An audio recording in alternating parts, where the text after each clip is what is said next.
didn't need it after that. But that your mileage may vary on that for sure, depending on the year and snow. Also, with respect to bugs, I treated my socks, my underwear, my shorts, and my hiking shirt in permethrin before we left. I think that's awesome. It's not really going to add anything to the weight of your clothes if you're concerned about skin out weight, but also it is going to do more for keeping bugs off of you than having to just take a shower and DEET every day or something like that. So that works out really well for detracting biting flies, ticks, mosquitoes, spiders, all that kind of stuff away. So yeah, definitely recommend that. That is my border to border shirt, the Sahara, REI Sahara hiking shirt. Double-breasted pockets. These guys roll up and it has the little tassel in there. You can buckle it up. It was great. It helped keep the sun off my arms and stuff without having to use sunscreen, on my arms at least. And it was pretty light and breathable. Yeah, during the desert, if we had a source of water or something, we'd get our shirt wet, put that on, and it was really nice to act as kind of air conditioning and stuff like that. So I finished in these guys, and I always had them pretty much with me on the trail. What I did not always have with me on the trail was my cold weather gear. So going northbound, you kind of need these pretty quick because the desert can still be, you can get some freak snows like they did last year, and you hit the High Sierra in the snow. For some people at the early side of it. For southbounding, you're kind of in different areas at different times. So you're not doing one hike, you're doing like 4 different hikes chunked together. So for the High Sierra, when it was getting colder and we had snow and that some snow blow in and that type of deal, we had our base layers shipped to us so we could deal with the cold weather a little better at night and while we were hiking. So I had a Smart Wool base layer that I got from the REI outlet store, and it worked out well. Just cold mornings, put it on underneath that shirt, hiked in it, and then took it off at the first break. Slept in it if it was cold and that kind of stuff. So good stuff. The Capeline 2 lightweight bottoms, they worked out really well as well. I didn't really do much hiking in them. I didn't need to. I found my legs didn't really get that cold or just kind of stayed a constant temperature while I was hiking. They were really nice to use while sleeping though. So that was good. The Mountain Hardwear Dome something hat. It's not the lightest weight one. It has thicker windstopper fabric in here and kind of thicker ear flaps, but that was really nice. There were a couple times in the High Sierra and just before, like between Sonora Pass and kind of getting into the actual High Sierra, that there was just crazy wind, just so ridiculously fast. It was like blowing my leg into my other leg and stuff like that. So that was nice. And the Black Diamond E-tip liner gloves, that was pretty much all I needed. I think if I was to do it again, I'd probably get something a little bit heavier. There were a few times I was wearing these and my fingers were still kind of cold, but for us it worked out okay.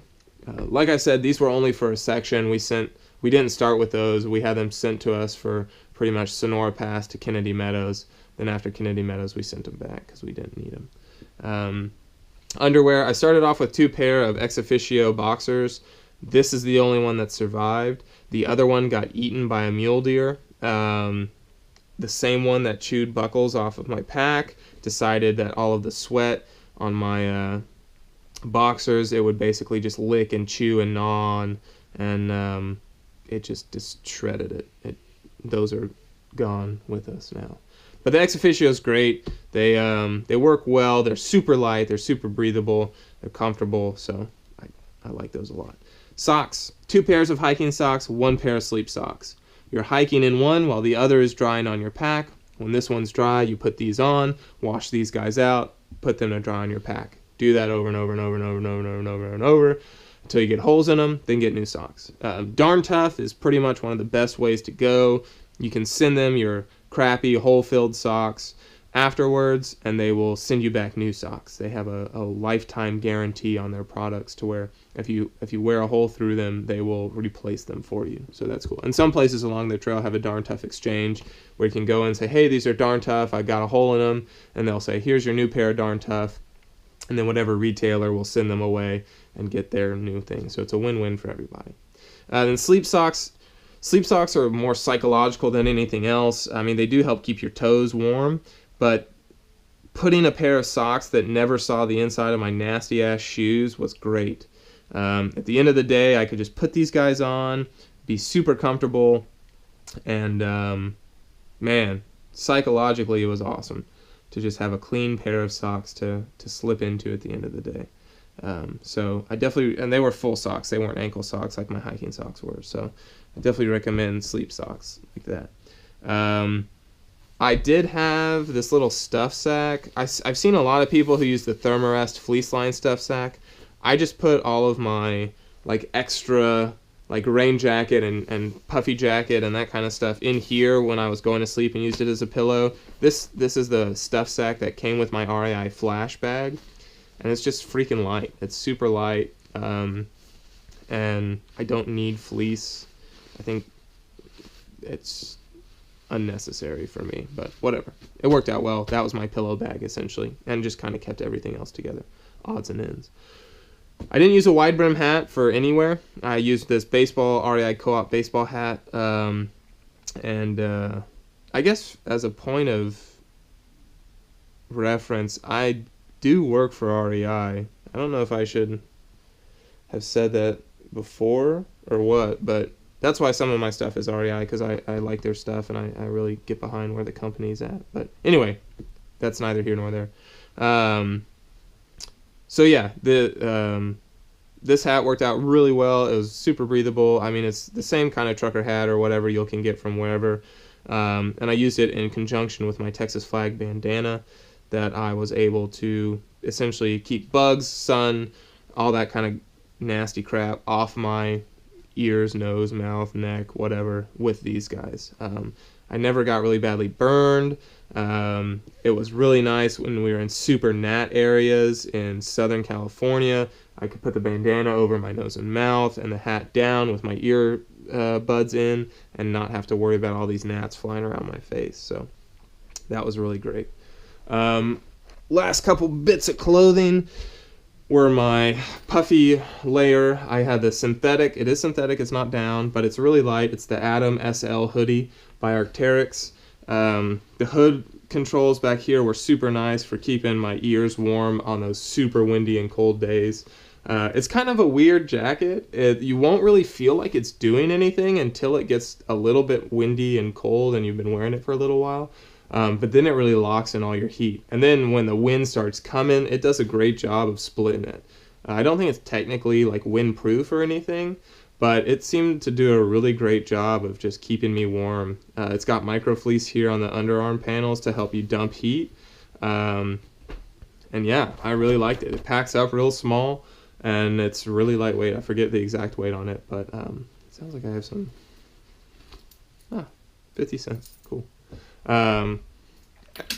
Yeah, I really like this jacket. It was good. And then for rainwear, I had the Z-Packs Cuban fiber rain skirt, kilt, what have you. Incredibly stylish. Draw cord in the front, taped zipper slit up the back. And it worked awesome. For Washington, when you're hiking around and you've got wet crap knocking up against your legs all day long, it really helps make sure you don't just soak everything below the waist. So, good stuff. Yeah. It's light. It works great as a seat cover, too, for wet logs and crap like that. So, I definitely recommend something like that. I really don't like rain pants. I find that they make everything just super swampy and gross, and I really like the freedom that this allowed. Patagonia Torrent Shell jacket. This thing has been to Iceland and now a full Thru-Hike of the PCT, and it's starting to really show it. The DWR on whatever rain jacket you get is going to come off. Just be aware of that. If you have to feel like you need to retreat it, go ahead.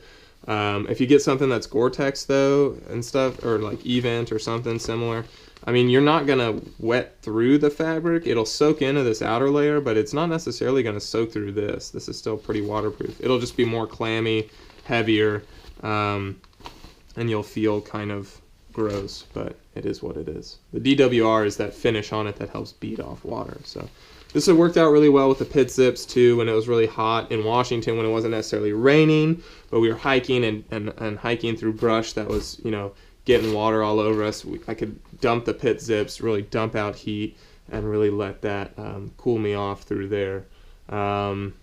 Yeah, pretty simple. It's a rain jacket. Some people use like the Frog Togs, they're really cheap, lightweight stuff, and that works out well. I think those tear pretty easily. It was nice having a legitimate thing, and you can see like this is still gonna last for other backpacking trips that I have. I mean, it's definitely been put through the ringer, but I'm really happy with how it's held up. Last but not least, the shoes. The big thing a lot of people wonder about. This was my 4th pair. This is the pair I finished in. You can see it's a little worn, but they've still got a substantial life in them. When you get these shoes, these are the Salomon Speedcross 3s, by the way. But when you get your shoes, if you can, just take these factory insoles out, throw them away. They are garbage. They're not really made to do anything other than just provide an insole. So throw these guys out, buy some Superfeet. You can see in there, I have the logo Superfeet imprinted in there because I used to have some in there. You'll go through Superfeet roughly, I think I bought 2 pair of Superfeet, 2 or 3 pair, and I had 4 pairs of shoes, so it's pretty comparable. They really help keep your arch from crapping out on you and can really aid in the comfort of your feet at the end of the day. The Speedcross were nice. This whole quick lace system is really cool. You don't have to worry about tying shoes or anything like that. It just zips down and then you're good to go.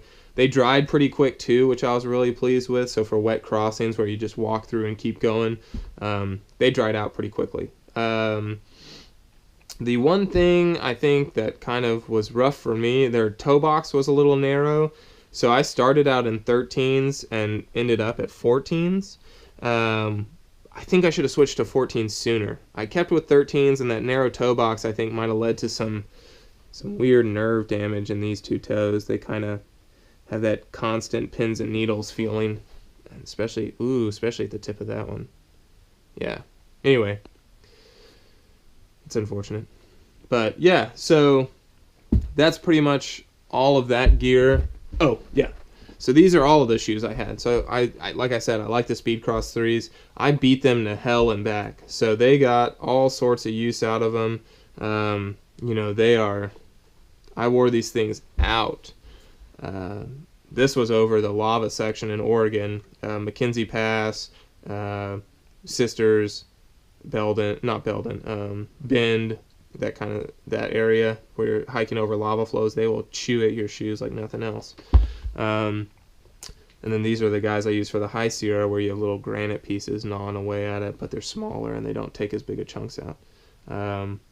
But yeah, I really like the Speedcross 3s. I think they worked out really well. And I just sent these back. I look stupid carrying an extra pair of shoes into the nearest town, but after they were shot, but it's cool. Now I have my progression of shoes from border of Washington and Canada to the border of Mexico with Oregon and Northern California, Central California in there. So anyway, but yeah, that's pretty much all the gear. Like I said, I think I'll probably be doing some other video based on specific subsystems, you know, sleep system, pack, clothes, electronics later, just to give you all better ideas about what I think about some of this stuff. But if you have any questions about big picture stuff like this, how it worked with packing, how I got stuff shipped to me, that kind of stuff, feel free to drop me a comment on this video or on my blog, which I guess I'll leave a link to in the description as well. But yeah, hope this helps with kind of easing some gear tensions y'all might have before heading out on any kind of long distance trip. And yeah, look forward to making some more review type videos here in the next little bit. So thanks for checking me out. Awesome.